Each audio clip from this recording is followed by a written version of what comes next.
Hey guys, this is At Home, a video series where you can ask me all your burning hunt questions and other topics, and I get to tell you what I think about them. Part informed opinion and part conjecture. We have some really great questions today, but if you don't mind, I need to do a little housekeeping first. I'll add a timestamp if you want to skip past this part, but number one, this video is going live during the Hunt Showdown 5th anniversary Twitch Drops event, which means if you use my partner code in the Crytek store, that is code HOME, you get an extra 10% off, which is 20% total, so that's really neat, and that lasts the duration of the event until March 2nd. Also, if you are watching this pretty close to the premiere of the video, I won some prizes in the bash that I get to give away to my community, including DLC codes and computer peripherals from HyperX and Cooler Master. So subscribe to my channel and join my Discord, and I'll have the details on how to win that stuff soon. I'm super excited to give it away. I'll also be having a DLC giveaway in my Discord when this video airs, so hop in there and go into the giveaways channel and you have a chance to win some Hunt Showdown DLC codes for Steam. Those are Steam codes only. Okay, let's hop into those questions. There's some gameplay stuff in the background as well, and timestamps if you want to hop around with the questions. Our first question is from Matt Kelly 4756. Would you like to see a prestige system rework?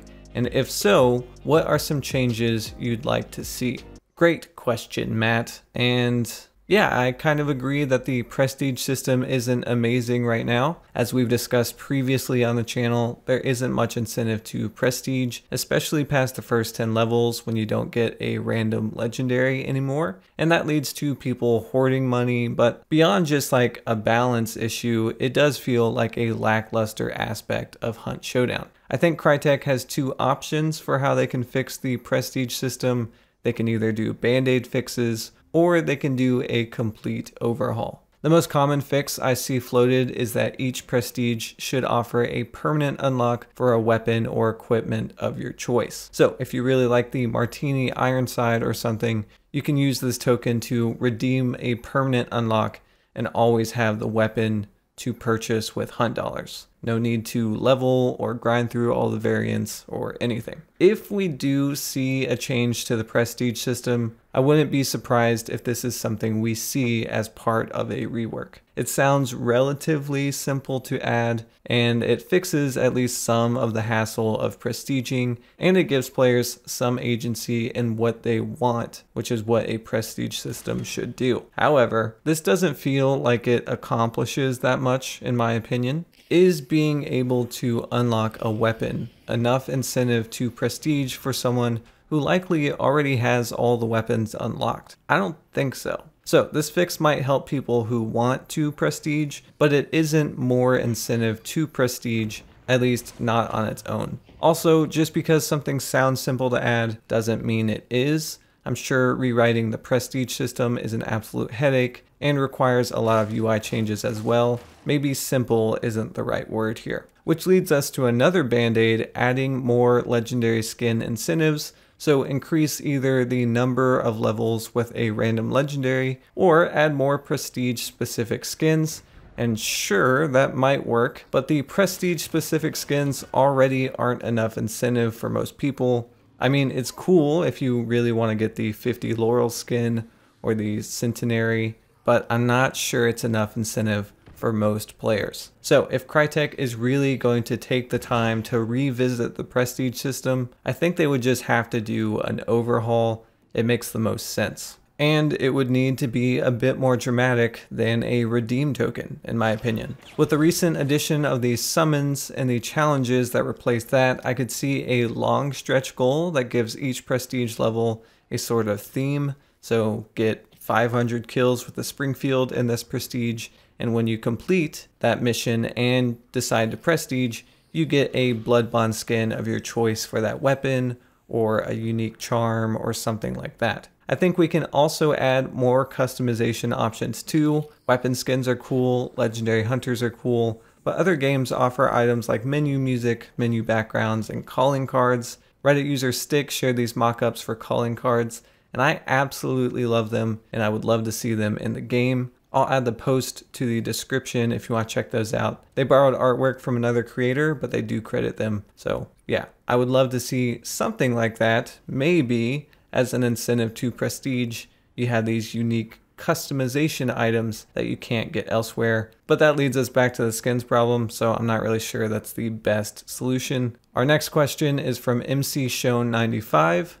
Do you think there are completely useless traits and or weapons? I would say all the weapons have a place at the moment. Maybe the machete struggles a bit in my eyes, but they are all at least useful in some way. However, there are a few tools that I think, if they're not useless, they are at the very least weak. Decoys by themselves don't have enough general purpose utility for me to consider bringing them. You can use them, but bringing something else is almost certainly more useful in a broader range of scenarios. As an extension of that, the trait decoy resupply also isn't that great because rarely do I run decoys, and if I do, I'm probably not going to remember to bring that trait. However, I will say for decoys, you can at least use them for deception, but in contrast, the electric lamp and the spyglass are great memes, and if Crytek just wants to keep them as memes, that's totally fine with me, but they really don't have any utility that is useful to most players. The only ideas I have for how to improve the electric lamp is to be able to ignite oil slicks as some sort of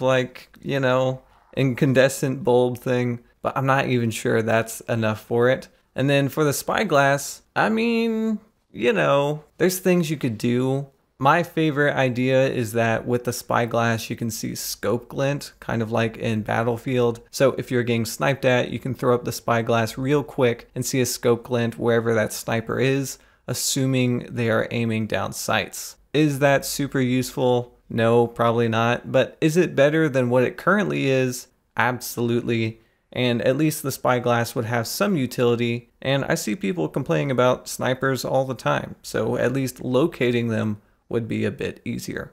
The next question I think is very fun, especially on the heels of the 5th anniversary. So we're going to entertain the thought, and it comes from Sockman 2092. Sorry, I don't know your name. Their question is, so because crossovers are all the rage, do you think Hunt could do one? Preferably if it at least matched the aesthetic. I was thinking a collab with Dead by Daylight might be a cool one, and they go on to explain their reasoning. And if not Dead by Daylight, would any other franchises make a good crossover?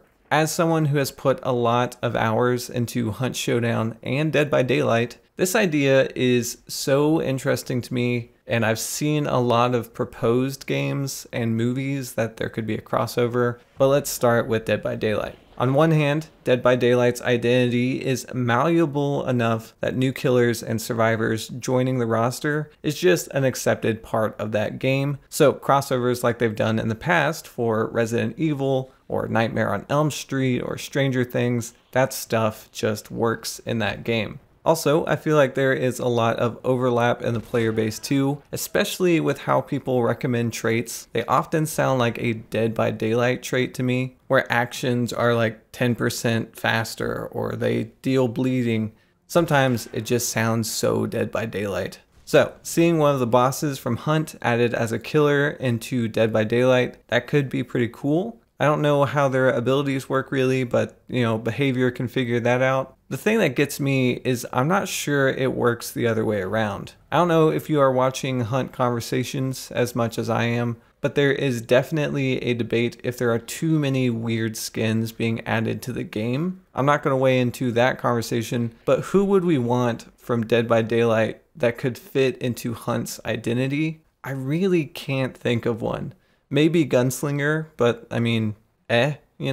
So maybe a Dead by Daylight charm or legendary skin or something, but it would have to be really subtle. Don't get me wrong, I think this would be cool, but it would have to be handled with some real tact, and I'm just not sure that either game gets much of a bump in community sentiment from this crossover that you propose. Hunt is unique, so for me personally, I don't think that any game crossover would work at the moment. I could see a crossover, at least in the lore, between the game and the binge TV show if that ever actually happens, but it's been pretty quiet about that TV show, so I'm not really crossing my fingers for it. Also, similar ideas have been tried.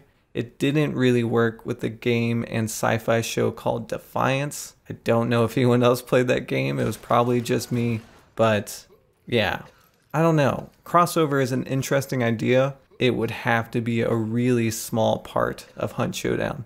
An Attack on Titan menu just wouldn't work, I don't think. The next question comes from a Potato 610. What other wildcard conditions do you think we could see in future events? What about a blizzard with visible footprints in some areas, or a rainstorm that limits visibility? I'm not sure that a blizzard could work in Hunt just from a performance perspective. Everyone wants rain and other weather effects, but the devs have said this just isn't possible currently on CryEngine, so we just have to accept that. Maybe in Hunt Showdown 2 if that ever happens, but for now, weather effects are out. The most logical wildcard condition, I think, is a lightning storm, which has no rain effects. So same hunt as usual, but lightning and thunder frequently throughout the duration of the match. And the devs could easily write some lore about this isolated lightning storm. Because, I mean, the boss banish already has something like this going on when you start it. One of the dominating factors of the Inferno that I really liked is that it changed the soundscape of the map. The wildfire roared when you were close to it, making other audio cues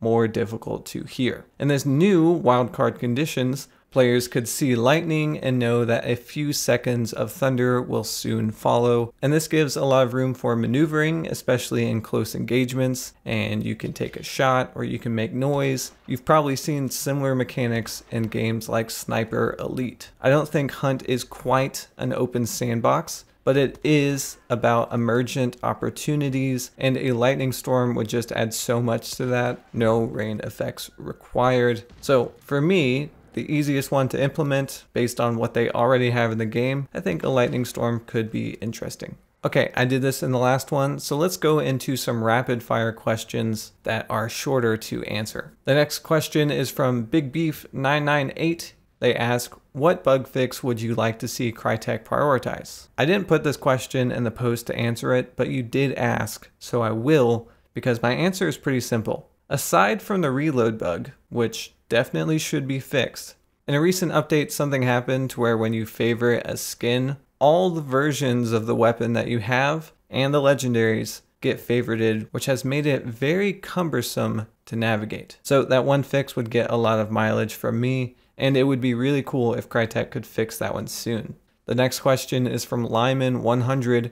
What other game genres do you play outside of FPS? Well, I do try to dabble into other FPS games. I check out pretty much every extraction shooter as they come out. But outside of like a traditional FPS game, me and my girlfriend like to play roguelites like Risk of Rain 2. And then we also played Far Cry 6. So I guess like open world action games and roguelites. There's some really good ones that are popping up on Xbox, Shoulder of Giants and Arcadegeddon. They are certainly different from Risk of Rain 2, but they offer their own thing. But I would say roguelites is my second favorite genre right now. The next question is from Max5130. Do you ever get burned out or just frustrated playing Hunt? Yeah. I do, actually. I'm a pretty even-tempered person, but, you know, I get frustrated, I have emotions, and Hunt Showdown definitely pulls on the heartstrings sometimes, especially after a longer event like Devil's Moon or Serpent Moon. I just play the game a lot less after, and that's one of the reasons that videos have been kind of slower for February is, you know, just burnout. Not only playing Hunt Showdown as like a job, but also just playing the game. I still have a lot of fun, and if you ever feel that way, totally normal. It's a hard game to be good at. And also, I think players just have to remember to be kind to yourself. You can't always perform your best, especially like weeks at a time. So there's lulls to it, and you just kind of have to work through those, kind of like exercise. Okay, that is it for today's questions. If you made it this far, thanks so much. I'm glad you like talking about Hunt Showdown and other video games just as much as I do. Just as a reminder, if you want a chance to win those DLC codes and computer peripherals I talked about, you have to subscribe to this channel if you haven't already, and go ahead and hop into my Discord, and then you can find out the rules on how to win all that cool stuff. Also, remember to use code HOME in the store, because I get an email notification every time someone uses that code, and so you are basically sending me a little love letter regardless of what I'm doing, making dinner. Use your imagination. All right, until the next video, goodbye. What a fucking kill!